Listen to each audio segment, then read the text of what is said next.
And what I did in a recent episode was talk about the basically the balance of what's happening in that relationship, the entitled woman and also the disempowered man. So this is a dynamic where that's become totally depolarized. Okay, it is super unsexy and unattractive.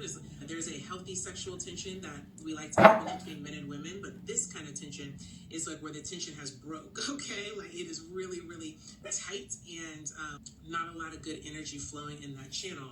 The disempowered man is shrunken down. He's less assertive. He is not in his masculine frame. He's really fallen into the woman's frame. Okay, I know how that sounds. Doesn't sound good because it's not good.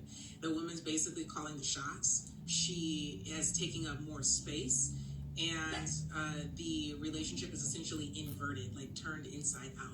And so I put out reels about this. I have an episode on it as well, and a lot of other stuff around this dynamic. But I put out an invitation to people in some of these reels saying, hey, if you're a man or a woman who's willing to talk publicly about this dynamic, then I want you to reach out to me. And Dr. Jamar Montgomery is one of those people who did. So I'm going to bring him on. I want to hear about his experience, see how you... Hey. What's going on? How you doing? I'm doing great. How are you? I'm doing amazing, Miss Chandler. Good. I'm glad to hear it. Where are you located in the world? Right now, I'm in Canada, but I live in Seattle. Okay. I was just in Canada. I was in Toronto. That's where I'm at right now. Incredible. That's where you're at? Yeah. Oh my gosh, the food. I honestly do not remember the last time. I don't, aside from like Thanksgiving, Christmas, I do not remember the time that I ate more food than when I And what's some of your favorite places? We went to like something. There's like water or something. Mark is a food hall, like not like Waterloo. Somewhere downtown. Okay. And St. Lawrence's Market was really cool. Okay. So it was really busy. So it was cool. I loved it. Toronto was incredible. Absolutely. I haven't been to Seattle though. Are you from there? No, I'm not from Seattle. I'm from everywhere. California, Texas, Louisiana, and DC. Okay. Yeah. I grew up in California, spent my summers in Texas, did some disruptive work in DC, and spent 8 years in Louisiana. Okay, nice. What do you mean by disruptive work? So I did a lot of I was in the social justice space, and one of my areas of research is militarized police and protest. So all the protests that are going on right now, that's all the things that I've been involved in. So putting pressure on the police departments there, and and then doing some counterterrorism work in DC as well. That is very relevant. Okay, well, thanks for sharing that. Let's dive into what we're going to talk about. So we're talking about dating. Yeah. We're talking about dating, and I asked you, well, you answered an invitation that I put out about people who could speak to this disempowered man and entitled woman dynamic. And you're married now. Yes. Right. So what made you respond to that invitation? Because it was a dynamic that I was familiar with, and not necessarily being able to put a name to it. And I recognize that a lot of men, and let me rephrase that, a lot of good men, because I watched your video about the disempowered man and entitled woman syndrome, and you said something very powerful in there. You said that it's usually good-hearted men that fall into that cycle. And I decided that it was important to talk about it, because you will hear the discourse on social media about men don't do this and blah, blah, blah.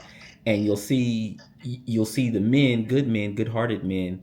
There's like, you just look at it and you just shake your head, because if you speak up about it, now you're getting a backlash, and there's no context. There's no context. And for men, there's no use in arguing with a woman who you're not getting vagina from. There's no benefit. So, I say that I say that because when we look at relationships, right? This has been the first time, at least within the last 20 years or 10 years, where you get to see the raw thoughts of women versus having your own experiences in relationships, and then realize that there are a lot of people who are having similar experiences, but not being able to have the language to talk about it, and not being able to accurately describe what it is that you're experiencing. Yeah, okay, definitely following you. I agree right now, and in the last couple of years, right, and especially since 2020, the articulation of what's been going on in relationships has become more. Obviously, it's just like blown up, and but also though, what I recognize is that often I would say the articulation of what's been going on hasn't been happening. We've been talking about relationships. We haven't really been defining like the undercurrents of why things are happening. Like, where is it all coming from? We're talking about what we're seeing on the surface. But something what I wanted to do is talk about like what's really going on underneath of that. Like, what are the mechanisms at play? Like, taking the skin off of a person. Like, what's the body? Like, what is the actual muscular structure of this relationship? I mean, that sounds kind of like intellectualized, but that's really what describing these dynamics is like. It's like taking the veil off and saying, like, regardless of the man or woman that's there, this is the thing that's going on inside of them that's creating this kind of dynamic. And so this good-hearted men thing, I echo what you're saying about those types of men seeing what the rhetoric is online, and it's totally opposite of who they actually are. And so like when I have a lot of male clients, and I think it says anyway, I'm not gonna go down this rabbit hole, okay? But so if I'm working with these men and even in couples, right? So men in the couples, women in the couples, and I'm like, if people could see the men who are in this work, the men who I'm talking to, totally, it is wildly different than the major narrative out that's online. I can only imagine how maddening that is. And of course, you know, as a woman, there are narratives about women that are totally different than women that are like me. And so we have these that's kind of who I really like to speak to, are people who are like this, because that's not the major narrative. And it's like when these types of men and women get together, the good ones, let's say the good ones, I don't have any issue with saying that, the good ones, the ones with the right intentions, showing up in good faith. Obviously, we're not saying perfect, but it's like you got a lot of those kinds of values. You're going for marriage. You care about honesty, and you're okay with reality. You know what I'm saying? It's like when those men and women get together, it's all good, but we don't see those men and women online, and then they're not finding each other. So I kind of took it, I think, a little bit. We're kind of covering a little bit of the landscape before we get too deep into the actual dynamic. But anything you want to speak to about that? Yeah, you said something. One, you may have had your original thoughts about it, right? But now, being an objective observer, you're like, what I'm seeing written in the discourse versus what you're actually experiencing is totally different, right? And you, as a clinician, you have to take an objective look. You have to take an objective look at those things. And now it's like, goodness gracious, or are folks committed to their own narrative, or committed to only seeing things through this one not even lens, but only from this particular perspective? And I would say that it's a result of a lack of empathy, and a lack of awareness. Because if you think that you're the only person that wrong things can be done to, then you totally miss that you can actually be the person doing the actual wrong. Well said. Yeah. Well said. Well said. It's similar to something that and then I'll ask you about your experiences dating, but I'll say it's similar to something I say about, like, if someone is unable to self-reflect, they're unable to change. Like, anyone who is unwilling to look at themselves, you're at a total loss, because that's we can only change something we even are aware of needs change. Like, so if we're not willing to look, then you're essentially you're behind the line before the race even starts. Yep. So I definitely feel what you're saying. So you're married now, but you're familiar with the dynamic. So what should we talk about? Do you have a general experience that we should go into, or is there a particular relationship that you had in mind when you responded to that invitation?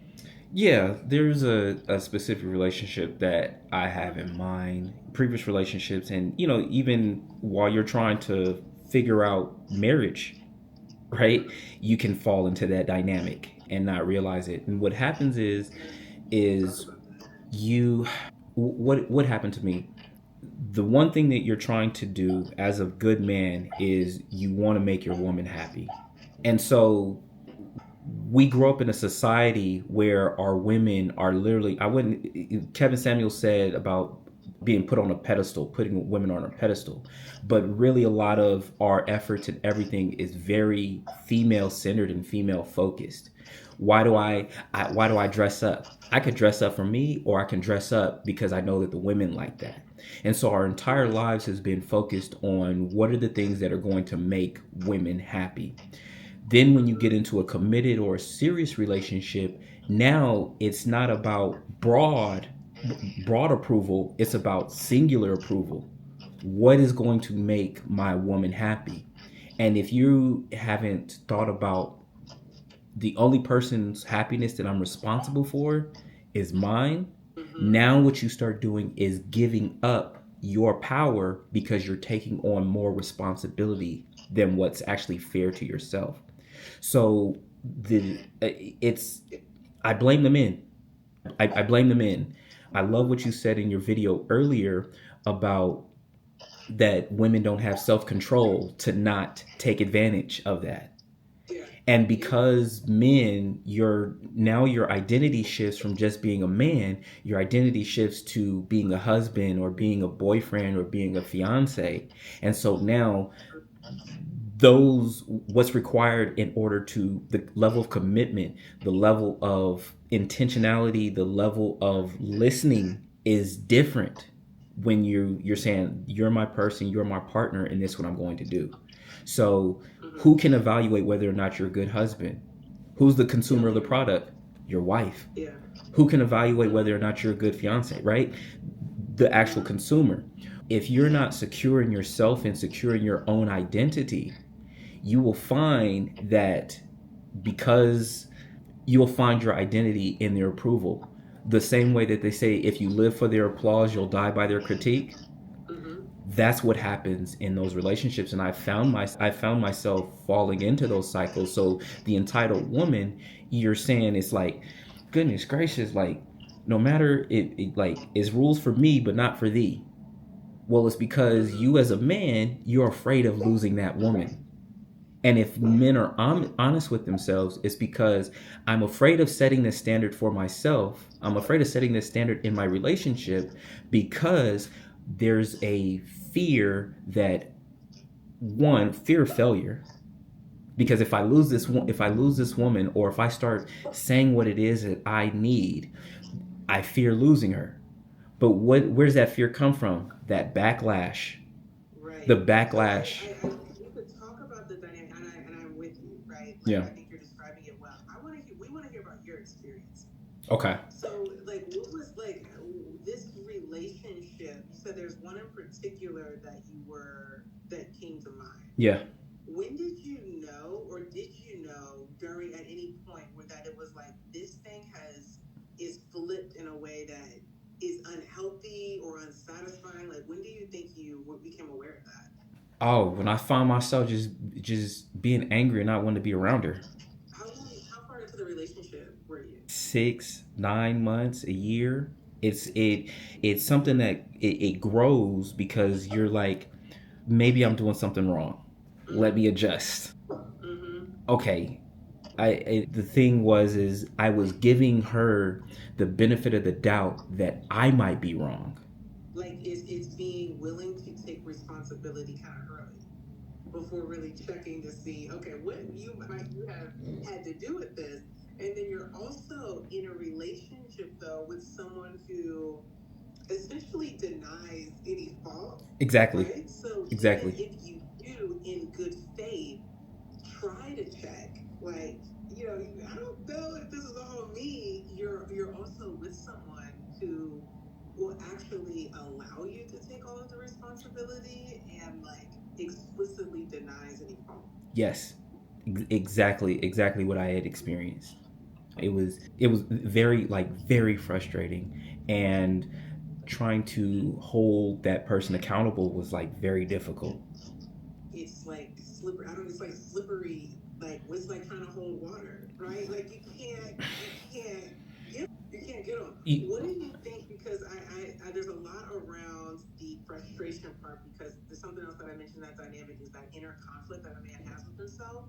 Because, right, like you described, there's this desire to please, right? There's this desire to satisfy, but then there's also like this sense of like something is like I don't know how you would put it. I'm curious to know how you would put it. The way that I would put it is like I'm out of my frame. I'm uncentered. I'm ungrounded. Like I'm losing touch with myself or what I want or what I need. Um, but even before we go into more of the dynamic, what do you think had you attached to this person? Love. But what do you mean by that? Like Love. It was. It's how I feel about that. It's how I feel about that person. But through that experience, it's like you attract what you reflect, or you attract what you are, right? Or what was the wound? What was the wound that I had, that I felt that she was, what was familiar, Yeah. right? What was familiar? What are those times in which I have felt disempowered, in the ways in which I felt that this is what I deserve? And then that internal conflict of like, wait, hold up. Like, I wouldn't, if I was out in the streets, I wouldn't be accepting this. I wouldn't be tolerating this. Yeah. Right? So like, that inner tension of, hold up, all this isn't on me. All this isn't on me. And if I'm afraid of speaking up because I'm afraid of backlash, that's not her problem. That's my problem. Yes. And I appreciate that accountability. And to your point earlier, I said like if a woman doesn't have enough self control, she often takes advantage of that kind of thing. And the so yes, it's the man's responsibility to speak up for himself, and it's also a woman's responsibility not to exploit that vulnerability. Um, so everybody's got to deal with themselves, right? Yep. There's something I wanted. I had my mind just like split into two different directions. Something about. Oh, so you said why you acknowledge like the. Would you call it a wound? I would say that it definitely deals with identity and worthiness, and self-respect. Like, you're you're trying to figure out, right? Because you hear about your relationship, there's going to be compromises, there's going to be give and take, and you're like, as a leader, right, let me set the example of what it means to give. You're in different situations giving, in different contexts giving, and then you realize, like, hold on, this person just taking, and in the moments that I need something given, right, it's not given to me. And I think a disregard for, I'm going to take what's important to you as important to me, and regardless if I think it's important or not, and wanting that in return. So when you have that kind of dynamic, once again, it's very frustrating for good-hearted men. And then there's something that you will hear as a guy, is man guilt, right? You don't hear about men leaving women. That's not often that you hear about men leaving women. So in that sense, it's like, one, if you do leave that relationship, I was too weak to not deal with whatever it is I was dealing with. Yeah, I was in the reactive video I'm gonna put up with the Kim and Dimitri. Somewhere in there it came up about, it was towards the end where I said we're gonna talk about this, where men a much different sense, usually, right? Gotta say not all the time, but often men have a different sense of duty and responsibility to their and service to the relationship, that is often very different from a woman's. I think especially, I'm gonna add, y'all, now I know not everybody's gonna like this, but some people like me up until I start talking about spirituality. I think often when like faith is not shared, or there's not like a higher level of accountability and a sense of order, you're even more unlikely to have a similar sense. And I think that men just naturally have a higher sense of that, even when both people have that sense of order and structure and even want to live that way. I think that men just more often than not have a higher sense of duty and responsibility, and I think that that's for a reason, to be honest. The consequences of violating that hierarchy are higher for men. They're real and they're immediate. Versus what I see with women is it's very, you don't see the you respect the hierarchy. I can tell that you may not like me, but you respect the hierarchy. So meaning that there's a set of rules that are established regardless of who's in that position. And we find, I think that's when men violate that hierarchy, there are immediate consequences and repercussions that we have to deal with. And I don't think it's the same for women. Just the interpersonal dynamics amongst women. And so for men, we see, it's like we see women as illogical and emotional men, and whereas women might see men as misbehaving women. That's an interesting way to look at it. I want to say this before we move on to more of this dynamic of what you saw in this relationship. First of all, this little side note, you mentioned kind of like this generous man, right? And so I see that a lot with some of the men that I work with, particular types of people, and with this particular type of person who sees themselves as generous, dutiful, responsible, wants to take care of people, like sincerely, okay? Like really identifies with provider, not just as a title, but really like in his essence. That without boundaries is incredibly problematic. And one of the things that men have to, if they want to change this kind of dynamic, is they have to be able to hold. I'm gonna let my dog. Coco is really bothering me right now. Go ahead, Coco. She hears Austin out there, so I've had enough of the noise. You have to be able to. How do you hold that identity and those really positive qualities and have boundaries? And that's a really important thing. I think a lot of people understand that conceptually, but have a hard time actually walking that out. And of course, ladies, we can say the same thing, but right now we're talking about men, okay? Because I have a man on screen, and if you're a lady that wants to talk about this, you're absolutely welcome to join the line. We can talk about the ladies, okay? But we're talking about men right now, so that's how we're going to frame it. But healthy relationship principles apply to everybody, just for the record.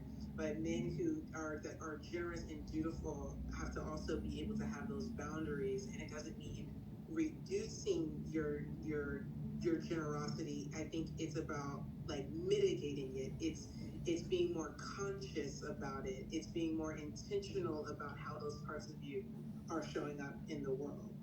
I'll also say this little point here, and then I'm going to come back to you. For everybody, y'all, I want y'all to know this, that a healthy woman, a healthy, secure woman, okay? Already, that's going to narrow it down to a whole lot, okay? Because it's the same thing about men, y'all. But a healthy and secure woman, I am telling you, you can believe me or not. If you don't believe me, it's just because you never had it. But a healthy and secure woman is not going to let you burn out like that. Because she won't accept you draining yourself out like that. She won't accept you bearing excess load like that. She's going to help to correct the imbalance. Is there anything you want to say about that part, about the healthy and secure woman part, before we go a little bit more into the relationship? It's once again is awareness and empathy, right? And when you say about that a woman's not going to allow you to burn out, it's once again taking responsibility for, oh my goodness, like, oh, you knew he was cheating, but you didn't know he was unhappy and struggling. You didn't know that. Your intuition told you that, because what it is a person that is healthy is recognizing the areas of emptiness in their lives and is looking for at the right sources to fill up those voids or those pieces of emptiness. And to put all of that on your partner is actually very unfair and actually unhealthy.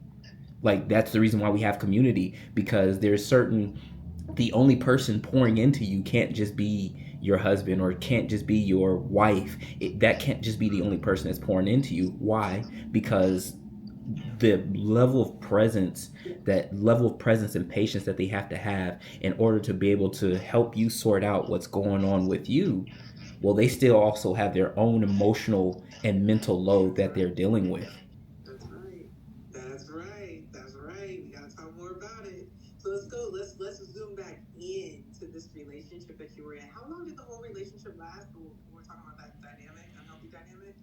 2.5, 3 years. Okay. And so you start about like month 9. It's starting to get frustrating. Yeah. Okay. Okay. Were y'all ever living together at any point? Okay. So were you living together before or after you started to realize like something's not feeling right? Before. Before. So then you moved in, let's say subjectively. I'm gonna say subjectively, relatively quickly. Relatively quickly, yeah, you can say that. You can say that. Okay. Okay, because it was before 9 months. Yeah, we had known each other and then decided that we gonna be together. And then when you decide to give yourself to somebody and be intentional about it, there's a whole lot more that you start to discover, right? Yeah. That your blinders may have been on at first, and now all of a sudden you start to see a whole lot more. And then when living with somebody is a totally different experience That's as right. well. Yeah, that's right. That's right. So at a So you were living together before you living together relatively early, and then you things start to show themselves. The dynamic kind of starts to show itself. Did you make any attempts to directly address how you were feeling in the relationship that you can remember? Yes, and I don't think I knew how. I don't think I, one, had the language. Two, I didn't think I had the confidence. Three, and I didn't feel like my partner cared. Okay, so you're like suppressed. Yeah, very suppressed. Okay. So how does the relationship continue on for 2.5, 3 years that way? How are you managing that?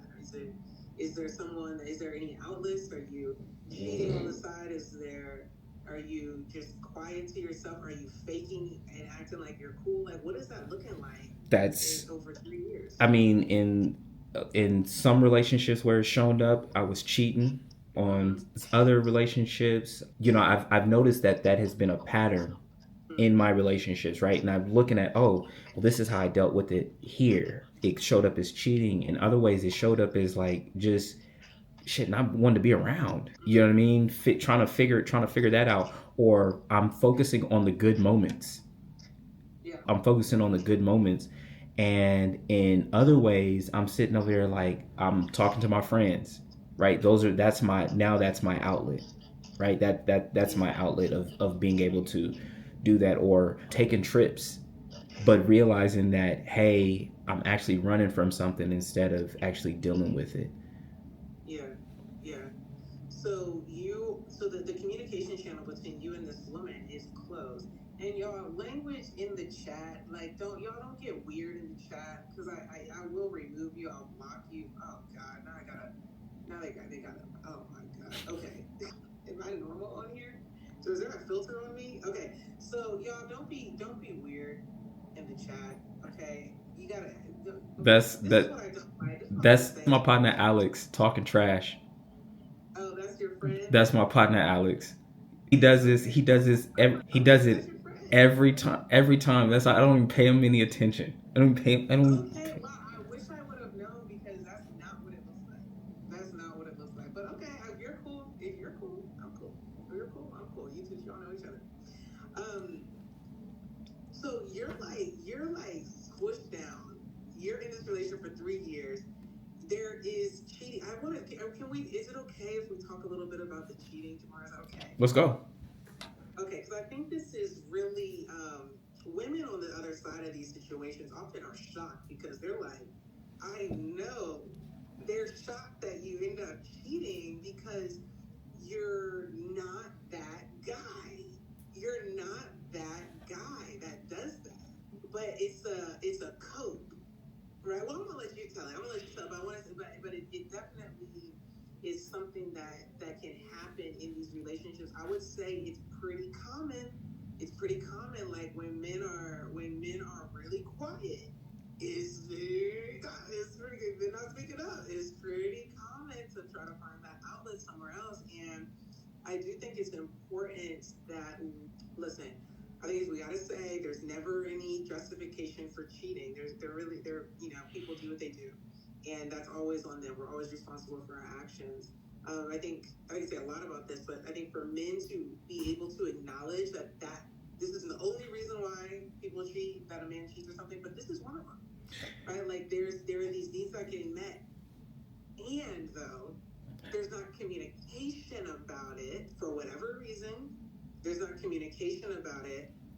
There's not a line of standards being held, and the woman is not being required. Okay, I know it's a tricky word, but required to meet that line. And so then there's the man is finding an outlet. So can you speak to that kind of in a nutshell, like about that happens from your shoes?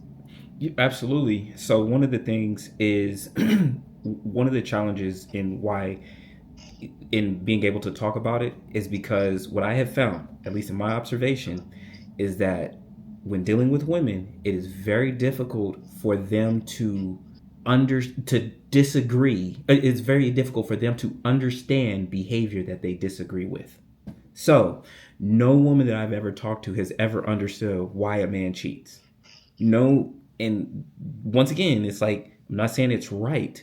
What I'm saying is that this is a response to a dynamic that is going on in the relationship, and he doesn't have the tools, doesn't have the language, doesn't have the maturity, right, to be able to address those things in a healthy way.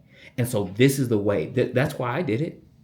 If there was a sense of I'm feeling suppressed, I'm feeling powerless in my relationship, here it is. Now I'm able to be in a place where at least I feel some level of validation, some level of I'm taking control. I'm taking back control of something that I felt that I lost, and I don't even know what it is that I lost, but I feel whole.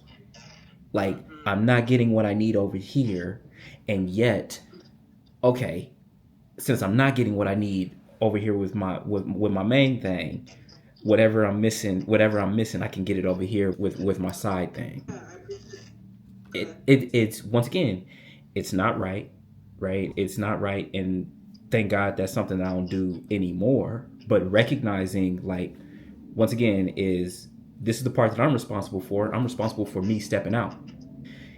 Here's the part that the woman oftentimes don't want to take responsibility for is when I bring something to you or I'm telling you, yo, this is what I'm needing and this is what I'm missing, that it falls on deaf ears.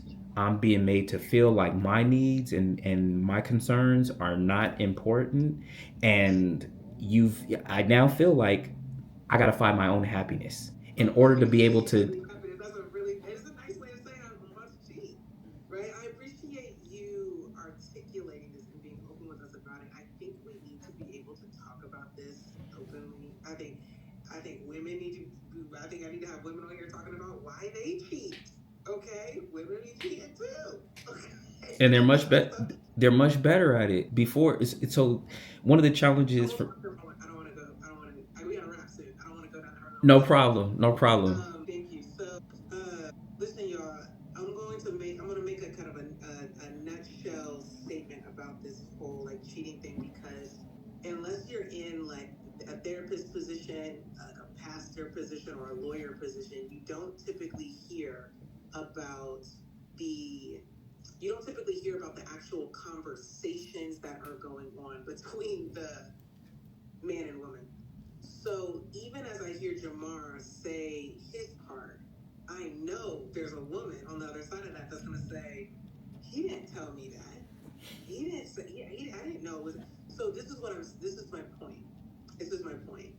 It can be so helpful. It can be so helpful to get to get that third party that can help you to see, hey, I know you're saying you're communicating it, but I'm not even talking about tone, y'all. I'm talking about like literally the words that someone uses can be so like maybe vague or indirect or unclear or incomplete.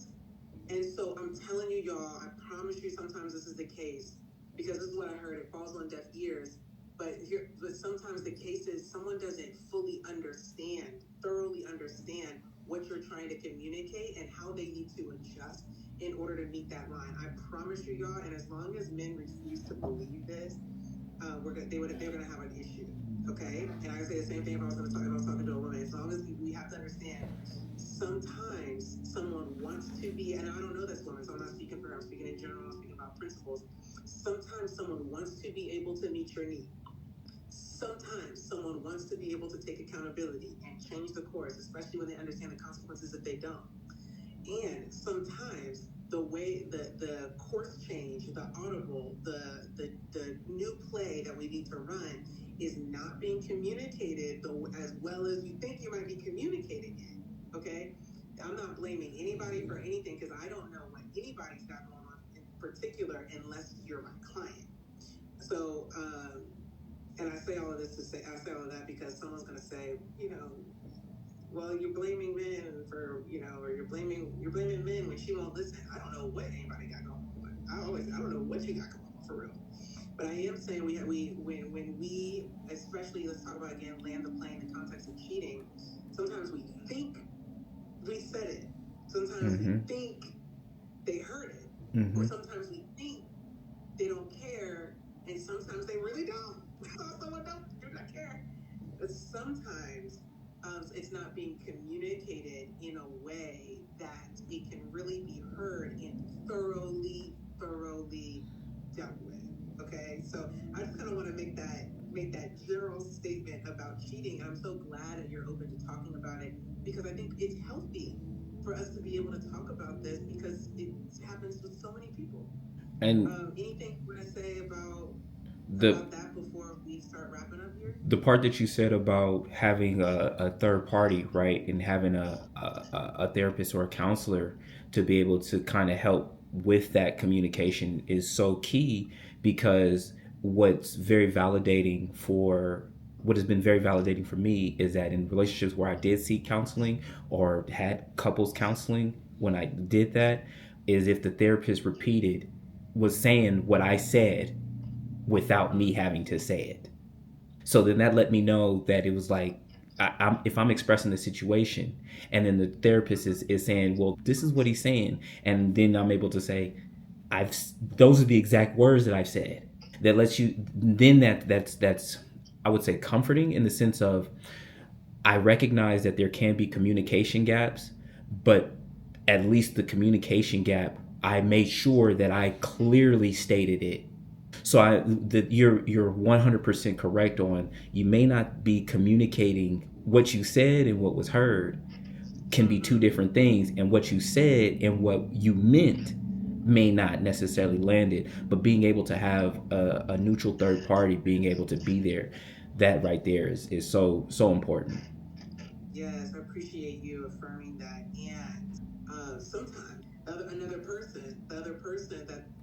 person in the couple somehow seems open, or they're still resistant, and then we're able to unpack in a way that often the other person in the couple can't. Correct. Because they're both in it. Because it's hard to be in it and managing it at the same time. So when it's really good when you have a fair, good therapist, okay, or coach that's able to say, okay, we see the resistance and helping the other person understand what is the resistance about, what's going on, like what is making it difficult, because I'm hearing what he's saying, ain't nothing wrong with what he's saying. So what is it about what you got going on? And of course, it doesn't sound like that in an actual session. What is it that you got going on that's making it difficult to receive this or adjust whatever, is coming up? We're simplifying it, but that's basic. That's basically kind of like a sequence that can happen to someone where we catch the resistance and then we start to actually explore it. It's very good when we can do that. And what happens, and I'll speak specifically with about the men who I've worked with, sometimes it's really helpful for them to see that even when Taylor is validating everybody gets their points heard, and you still cannot, you still don't care. Sometimes we need to know that sometimes it's helpful for someone to see, oh, like ain't nothing going through, and they're just unwilling to be open. So, when it comes to cheating and stuff, a lot of people use that as a trump card. I don't take that stance. I think that is a lot of good information when someone is telling you that they're thinking about cheating, or when someone actually cheats.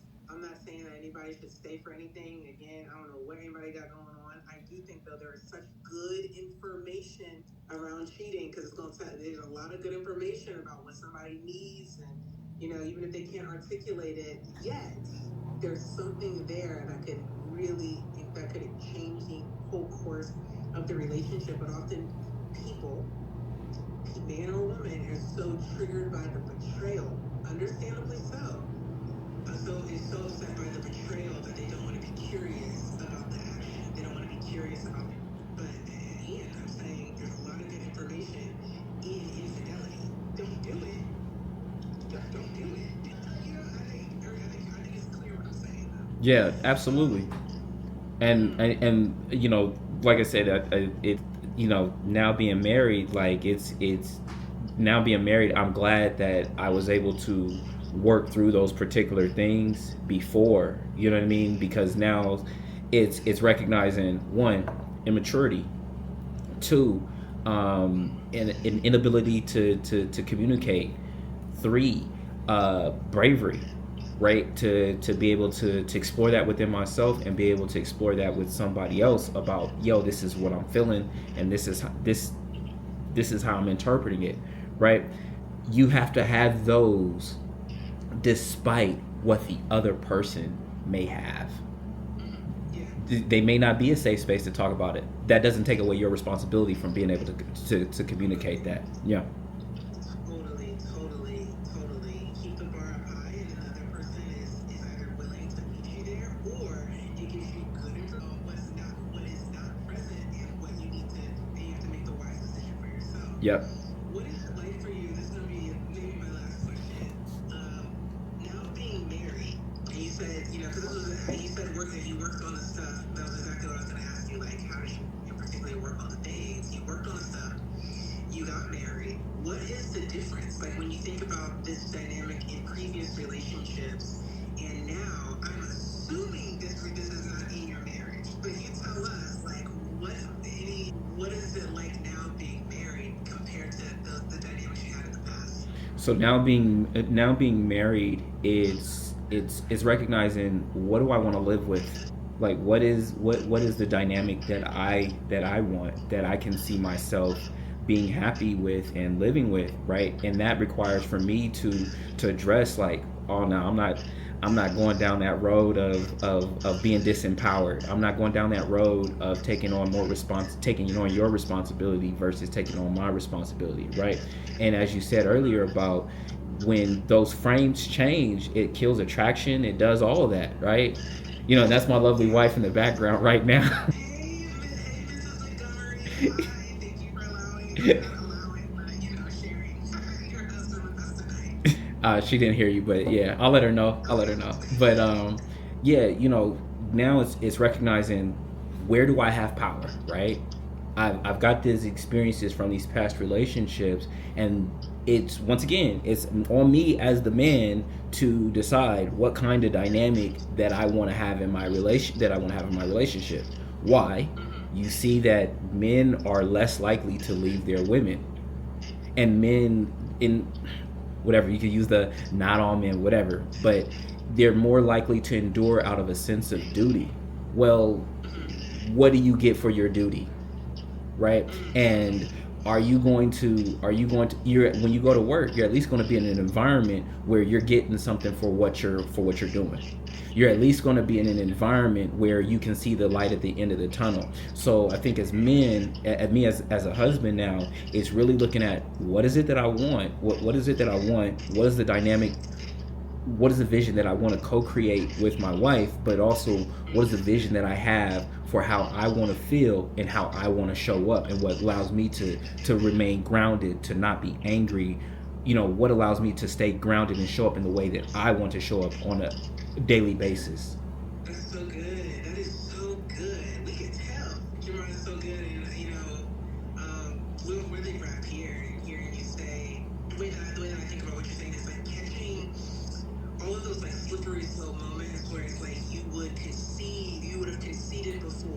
would have appeased or accommodated before is where you actually assert, right? I think this is so healthy for you to be sharing. I just really can't thank you enough, because there is the men who have these challenges, who struggle with this, often are not represented. I mean, we talked about this at the very beginning, so we're going to circle it all back, bring it full circle. Often are not represented. And it's as if men aren't dealing with this. There are so many men dealing with this. I'm so glad that you were brave enough to come on here to talk about it, because I think I can talk about it and say, hey, men are dealing with this. I think there's power in another man saying, hey, I am a man that has dealt with this, because I think there are men who feel like it's not masculine to be like that. And I think we can make an argument that it's not. And like a type of masculinity, because you come out of this masculine frame that throws off the feminine energy in the relationship, and it's inverted. And so I think I want us to be okay with saying that. Like, it's not an offensive thing. I don't want it to be an offensive thing. I want us to just be able to kind of call it reality, and so that hopefully more men who are experiencing that can understand that they are far, far, far, far from the only ones, and there are different types of men in the world that have different challenges. And so this is huge. Men who actually have had challenges speaking up, who need to be more assertive. You need to learn how to recognize the signals in their bodies when it's like, I'm slipping into you and I'm not holding myself. So I just think that there's so much in this conversation, and I'm confident that there are going to be men who hear this that to take the step forward to do the kind of work that they need to do to get the kind of results personally and relationally similar to what you got, right? So I think that that's really, really helpful and powerful. So I really thank you for sharing everything, being so open with me tonight, and having this up here for us all to hear and see. Anything you want to end with? Yeah. So the fear of men is feeling weak, looking weak, feeling weak.